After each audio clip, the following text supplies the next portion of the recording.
We'll wait one more minute, Mr. Locke. A minute. You have 3 people on. You ready? Yeah, I'm just trying. You can go. You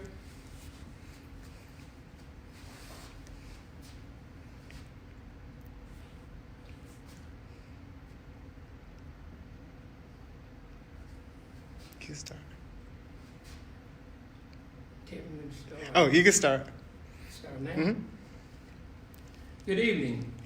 Good afternoon. It certainly is a pleasure for me to welcome you to the Berry Hill Resort and Conference Center. My name is Leon Luck. I'm the resident historian at the Conference Center. And those of us who work here thought it would be a good idea to share this moment with you as you deal with the horrors of coping with the coronavirus. And we hope this will be a good diversion for you. As I said earlier, I'm the resident historian. Now I'm going to walk you through the early history of the Berry Hill Plantation. It will be a 3-part series. We will do a portion of it today, and we will conclude it tomorrow. The site that this building sits on was a part of a land grant from the English Crown. It was granted to William Byrd II. William Byrd II was an engineer who was instrumental in drawing up the boundary between North Carolina and Virginia. For his expertise and know-how in that area, the English Crown granted him a land grant of 105,000 acres of real estate. 105,000 acres of real estate in the 1700s was a lot of real estate. 105,000 acres of real estate in 2020 is a lot of real estate. But William Byrd II was an engineer who was instrumental in drawing up the boundary between North Carolina and Virginia. And for his expertise, the English Crown granted him 105,000 acres of real estate. Now, William Byrd II was a lavish spender. He liked to party. In today's vernacular, he probably would be referred to as a party animal. And he spent his money to the fact that he spent it as if it was going out of style. And he got himself in a bind financially. So William Byrd had to sell the 105,000 acres. He sold it to Richard Bland. I don't know much about Richard Bland, but Richard Bland is a very famous name in Virginia. There's a university over at Petersburg, Richard Bland University, and we believe Richard Bland was a part of that family. Richard Bland kept it for about 10 years. Don't know exactly what he did with it or what use he made of it. And he sold it to Benjamin Harrison. Benjamin Harrison came from the Berkeley Plantation over around Charles City, County, Virginia. The Berkeley Plantation was very important in the development of this country. Benjamin Harrison was one of the signers of the Declaration of Independence, and Benjamin Harrison was the 4th governor of Virginia. Benjamin Harrison's son, William Henry, became president of the United States. So a future president didn't own the site that this building sits on, but his daddy did.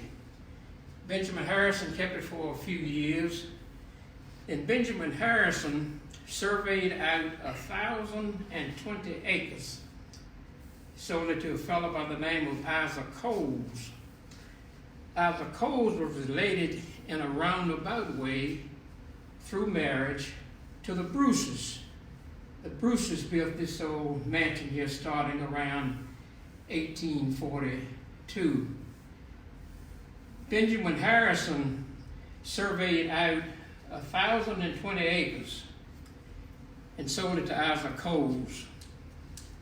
Isaac Coles, in turn, left 1,020 acres to his nephew. Isaac Coles' nephew was General Edward Carrington. General Edward Carrington kept it for a few years. Then General Edward Carrington left 1,020 acres to James Bruce.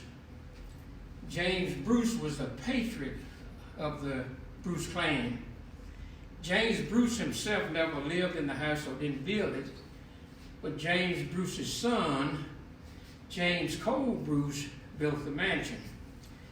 James Cole was the daddy to James Cole Bruce. James Bruce was the daddy to James Cole Bruce, the person whose picture is on the wall. James Cole Bruce was the person who built the mansion, and he was the only family who lived in the mansion. And when James Cole Bruce was the money man, his daddy was the money man. James Bruce was the man who made the money. The guy you were looking at on the wall was born in 1806. He attended the University of North Carolina, went to Harvard for a year, and eventually got a law degree from the University of Virginia. So James Cole Bruce, the person whose picture hangs on the wall, was not a head of letters by any stretch of the imagination. I'm sure he did well practicing law, but we say he got his money the old-fashioned way. He inherited from his rich daddy. Now, the question is, where did his rich daddy get his money from? His rich daddy, James Cole Bruce, came to this area by the way of Orange County, Virginia. Orange County, Virginia is not far from Richmond. There was a place up there called Soldier's Rest. I don't know what Soldier's Rest was, but James Bruce, this man's daddy, came from Soldier's Rest, went to Petersburg. James Cole went to Petersburg and partnered with a Mr. Calhoun in the mercantile business, buying and selling, running the stores. He got very successful. He was very good at that business. And he got very successful at it. And after he got so successful in Petersburg, they enticed him to go west.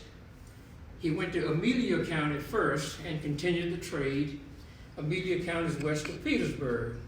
And after he did so well in Amelia County, they enticed him to come to Halifax County because that area was wide open. There were farmers here who needed goods and services to farm. There was a lot of farmers here, and they didn't have anywhere to get those from.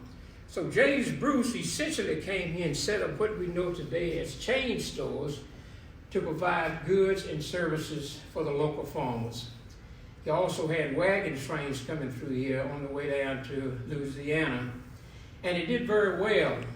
In fact, he did extremely well.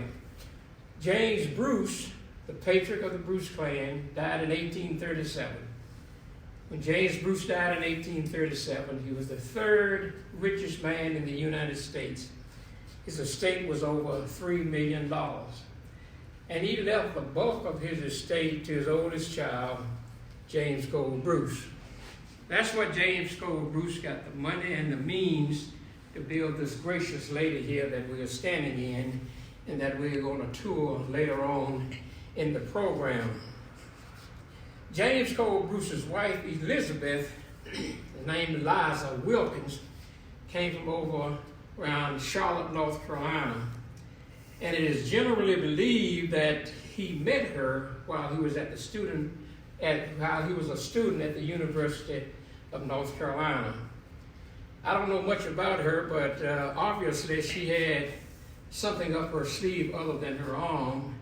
If she could get the attention of a multimillionaire, and he fell in love with her, married her, brought her to Halifax County and built this mansion for her. He also fathered 11 children with Eliza Wilkins. And she's buried out here in the cemetery, and she died fairly young at 50 years old in 1849. And after she passed, he would go out night after night and sit at the graveyard and cry and hope he would see her. And he never saw her again, of course, and he never married again. But in 1839, James Cole Bruce and his wife Elizabeth inherited the fortune from his daddy. And they had to make a decision as to what kind of house or building we want to live in. They had plenty of money, and both of them loved the old Greek revival architecture. So in 1839, she and he, James Cole Bruce and his wife Elizabeth, put together an entourage to go visit some sites and trying to find a house that they could live in. I don't know how many people was in the group, but one person in the group was our architect, John Johnson. And if you will tune in tomorrow, we will tell you the sites that they visited and what building or structure they eventually used as the inspiration for this Berry Hill mansion. We hope you enjoyed the tour up to this point.